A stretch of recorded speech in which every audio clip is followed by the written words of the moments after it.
അസ്സലാമലൈക്കും. മുത്തനബി തങ്ങളുടെ ജന്മദിനം ആഘോഷിക്കുന്ന ഈ വേളയിൽ ഒന്ന് രണ്ട് വാക്ക് സംസാരിക്കാൻ അവസരം നൽകി ആദ്യം അള്ളാഹുവിനെ ഞാൻ സ്തുതിക്കുന്നു. അൽഹംദുലില്ലാഹ്.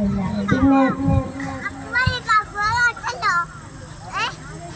നാം എല്ലാവരും യഥാർത്ഥ മുസ്ലിമാണ്. ആരാണ് യഥാർത്ഥ മുസ്ലിം? മുത്തനബി പറഞ്ഞു, താൻ്റെ നാവ് കൊണ്ടോ കൈ കൊണ്ടോ മറ്റൊരു തന്നെ ശല്യം ചെയ്യാത്തവനാണവൻ.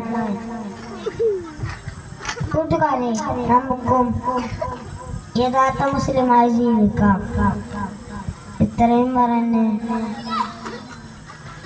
മുത്തനബിയുടെ പാത നമുക്കും പിൻപറ്റാം. അള്ളാഹു തൗഫീഖ് കേൾക്കട്ടെ. ഇത്രയും പറഞ്ഞ് എൻ്റെ കൊച്ചു പ്രസംഗം നിർത്തുന്നു. അസ്സലാമു അലൈക്കും.